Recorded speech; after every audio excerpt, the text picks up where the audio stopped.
Okay, so this is lesson 6-3,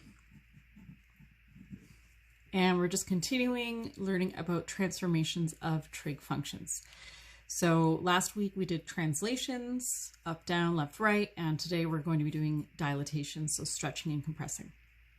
So the first thing I want to review with you guys actually is just y equals a sine k x. Okay, so A is going to be the vertical stretch and compression. Actually, it's just written down here. So I'm just gonna, instead of doing it up here, I've put a little spot right here for it. So A is the vertical dilatations.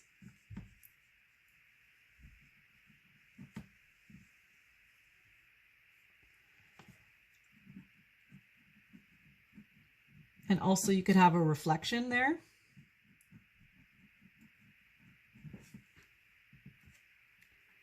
And it's good to be aware that A, or I'm going to say the absolute value of A, but just whatever the positive is here, that is going to be your amplitude.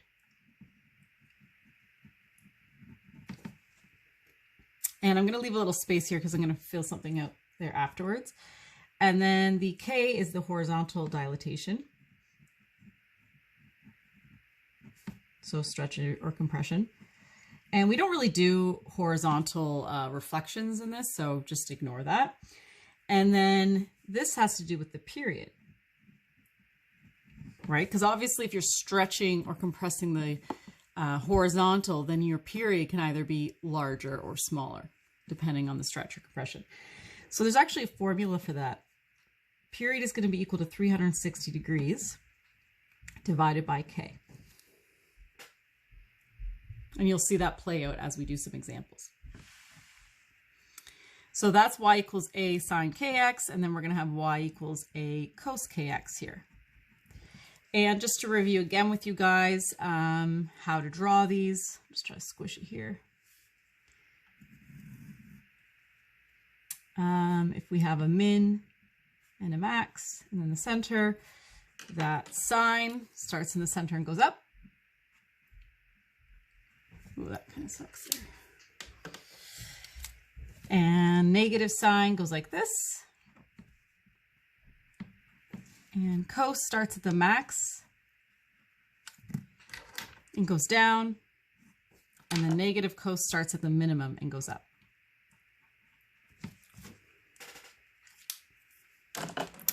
All right, so let's do our first example here, which is y equals 2 cos x. So we can see here the 2 is the a value, which means we have a vertical stretch of 2. Our amplitude is 2. So for all of these, whatever this value is, because we're not doing any translations today, so whatever this value is, that's going to be actually our maximum and minimum. So max is going to be 2 and the minimum is going to be negative 2. So whatever that is, our amplitude is going to equal 2, and that means our maximum is going to be 2. So let's just draw this. And I said we're not doing any translations for this lesson. So all of them are going to be centered around the x-axis as your sinusoidal axis. And I'm just going to label this 2 and negative 2. And this doesn't have any horizontal stretch or compression, so I'm just going to make this, going to go up by 30 degrees again. So this is going to be 90, it's going to be 180, and then that's going to be 360 degrees. So then I'm going to look here and I see that it's cosine. So I'm going to start at my max. And if you want to label your max, you can. Doesn't really matter in this case. It's going to matter a lot more when we put them all together for the next lesson. So cosine, remember, we start at our max, which is 2. We end at our max, which is also 2. Halfway between, we're going to be at our minimum. And halfway between that, we're going to be at the center, like this.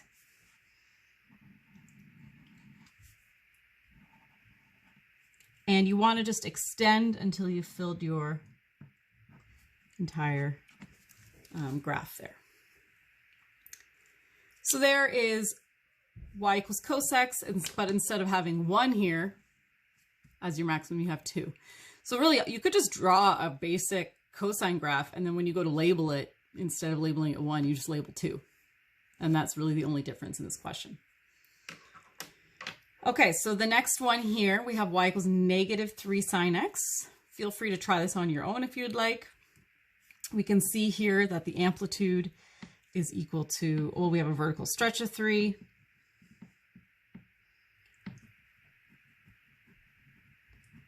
Which means that amplitude is equal to 3.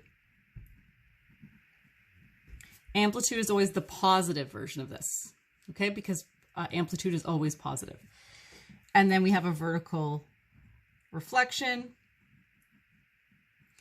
But all that means, if we look at negative sine, is that you're going to start at the center and you're going to go down to whatever your maximum is. In this case, it's going to be negative 3. Let's draw this again.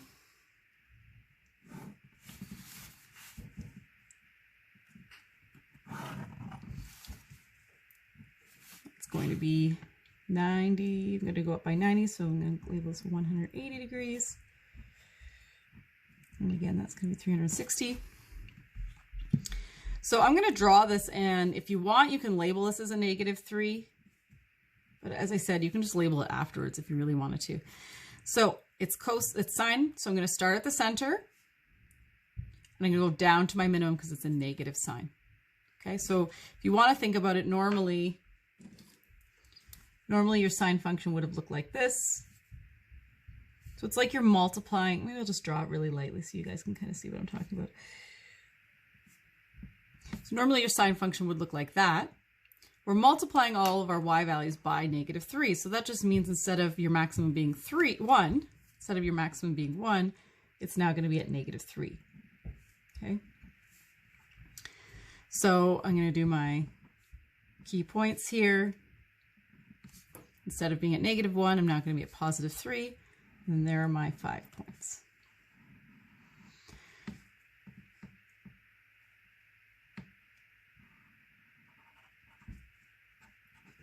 Okay, don't forget your arrows at the end. So I just want to point out again, whenever you're doing stretching and compression, the only thing that's changing are your max and minimum values. Okay, going through the horizontal axes or the sinusoidal axes, those are going to still be the same values. Okay, moving on to the next question. So now it gets a little bit more challenging. In your math career, you haven't really dealt with a lot of this K value as much. So it can be kind of confusing. Still do this. All right, so we have K is equal to 3. And that is a horizontal compression of 3. But what does that actually mean?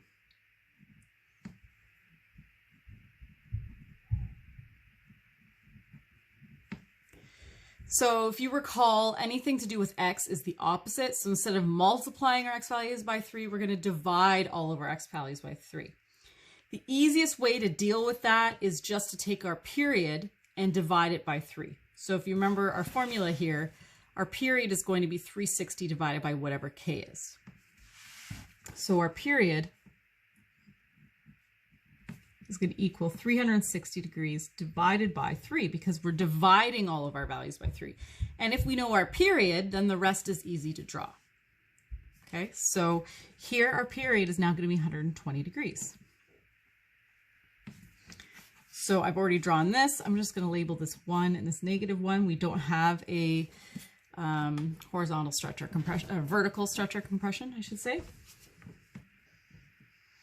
All right, and if you want, since our period is 120, you can still go up by 30s if you want, which I am going to this time.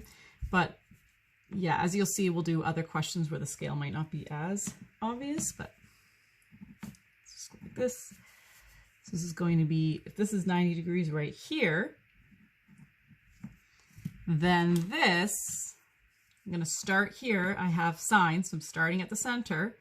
And where I'm going to end this time is going to be right here. This is 120 degrees right here. So You can see here that this is 120 degrees. If you use the pattern I've taught you, which is to start at the center, end at the center, and then halfway through at the center again, it doesn't really matter what the period is. You're just going to label the period and then you're going to do the pattern again. So this is it right here. Like so. And then I'm just going to repeat that pattern. It might have been a little nicer to stretch out this scale. As you can see, we're going to have to do this a lot because you have to fill the graph. So it might have been a bit better to stretch it out a little bit. Okay, maybe do 30 degrees as every other line or something like that. Okay, so that's that one.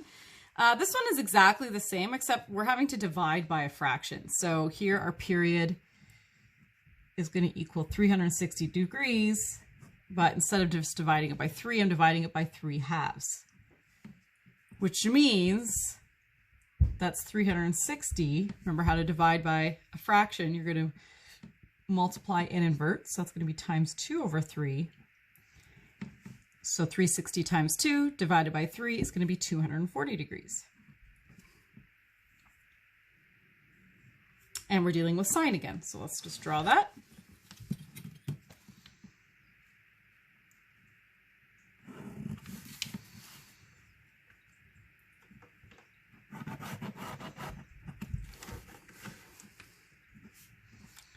One and -1. Okay, so if you want to go up by 90 degrees, that's fine. Really, you want this to be divisible by 4, because if you've noticed here, we have 4 sections to each of our things. So let's just say I'll just use this as an example. You'll notice that I have it kind of sliced into 4 spaces, okay, to go from my center to my max, back to my center, to my min, back to my center. So there's basically like 4 things that you need. So you want to be able to divide this by 4. That's basically what I'm saying. And so we can see that every time I go to a new key point, it's going to be every 60 degrees, because 240 divided by 4 is 60. If that was confusing to you, then just pick the scale of going up every 30 and then fit it in from there. Like, I don't want to confuse you. All right, so that's going to be 180. And that's going to be 360. So I'm just trying to figure out what 240 is. It's sine, so I'm going to start here again. So 240 is going to be right here. So I'm just going to draw like a little line where I'm ending as a way to... It's not really that useful right now, but it will be useful when we put all of this together. So I'm going to just draw a little dash line to show where I'm ending.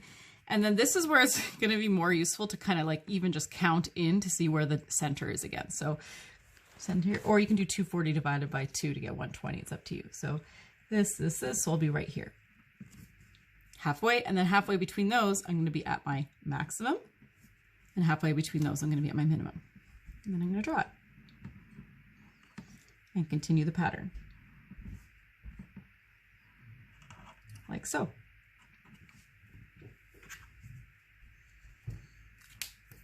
Okay, I'm going to do another example of this, but now I'm going to put 2 of them together. So I have a negative cosine here, and negative cos means I'm going to start at the min,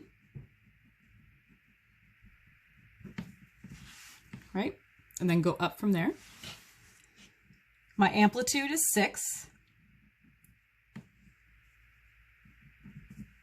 And that just means my max is 6 and my min is -6. That's all that means.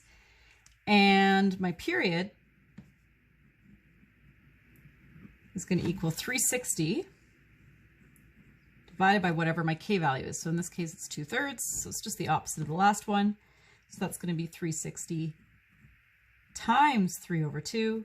And in this case, I get 540 degrees as my period. So we can see here there's going to be a stretch.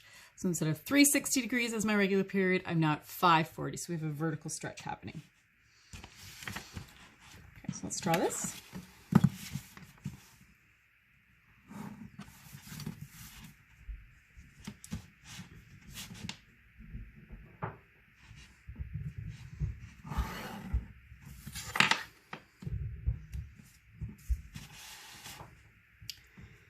And my max and min, I'm just going to label as 6 and -6. And that's going to be 90, so it's 180. And I'm just going to go to 540 because I know that I'm going to be stretched out that far. Okay. So I'm going to just draw my little reference right here. This is one period. So you're always going to be starting, we're going to be starting at my minimum. Wherever you start, you're going to end there. So I'm going to end at my minimum. Halfway between. Now this is really important, and a mistake that a lot of people make is that they do halfway and then they put the maximum here when they're doing cosine. So you have to be really careful when you do your maximum for cosine that you actually maybe even label max and min, so you know that you have to go all the way up here to your maximum. Now halfway here for 540 is going to be 270, so it's going to be right here. And then halfway I'm at 270, so I'm going to be at 135, which is halfway between there. So you're kind of like doing an in-between one, and then you can draw it. You can see now that our cosine function is pretty stretched out.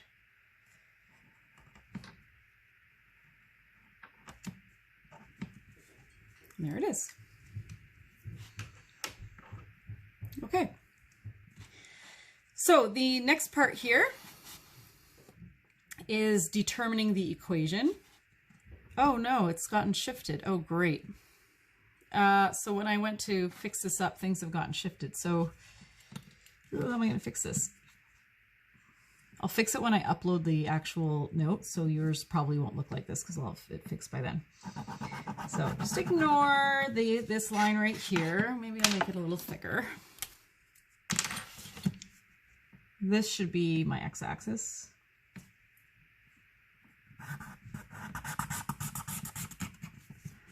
There's my x-axis, which means this should be 2, 4, 6, 8 right. This should be 8 right here. So this is going to be 4. This is going to be -4. I apologize. Okay. And then this one is also the same problem. So let me just fix that.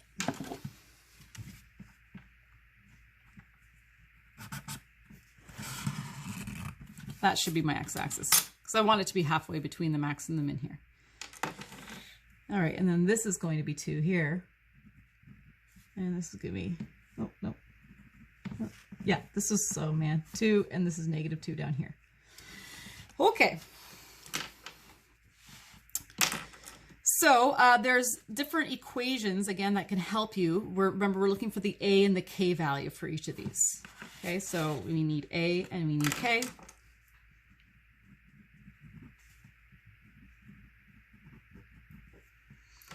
And the formulas that are useful for this, if you recall, is that A equals max minus min divided by 2. Now, in this case, the amplitude is very obvious because we're starting from the center, so we can see that it's just going to be 4, okay? And that the minimum is -4, so the amplitude is clearly 4. We do not need to use the formula. However, the next lesson, when things are being shifted around, this formula is often very useful. And then finally, to find K, well, look, this is just an equation where period equals 360 divided by K. However, if I can identify my period, then I can just rearrange this equation and say that K is equal to 360 degrees divided by my period. And we'll probably have to use that formula. Okay? So let's get started here. Write the equation for each of the following. It doesn't tell you to use sine or cosine, so you can just choose. So if we look here, here's my x and y axis here. There's 0. And I'm starting at my max.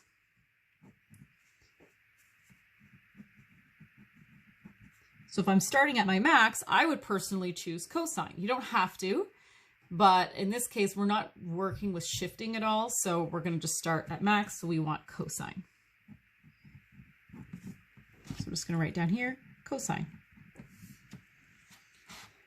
And we can see here our amplitude is going to equal 4. That's the distance here. feel like I should use a different color for this stuff. Okay. A is equal to 4. And then my period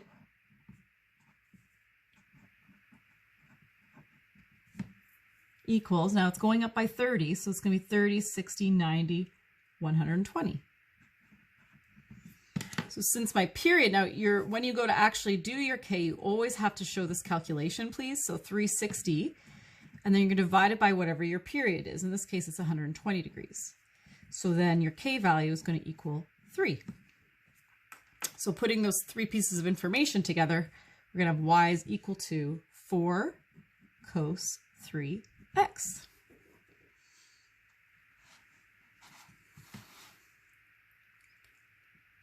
All right, and then this one, we can see here's our 0, our origin, and I'm starting at the center, and then I'm going down. Starting at the center and going down. So if you remember, starting at the center and goes down, that's negative sign. So I'm going to write here, negative sign. And then we look at our A value. So if this is 2 up here, I really bungled that up, but if this is 2, then we're going to have, and this is 2, this is going to be 1.5. Okay. And then our K value.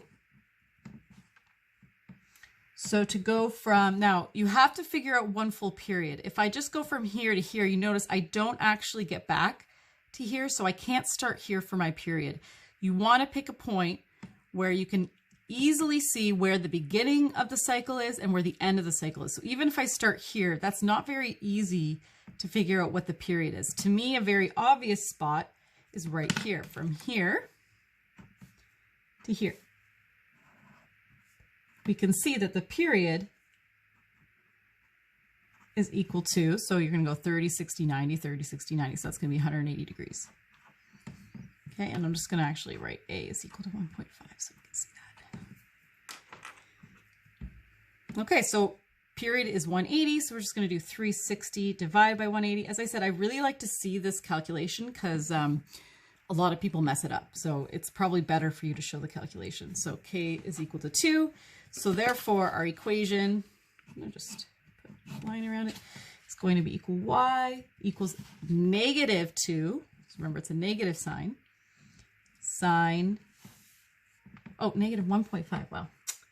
That should be, I'm just going to start over right here. Y equals negative 1.5 sine 2x, because K is our is 2. And there we have it.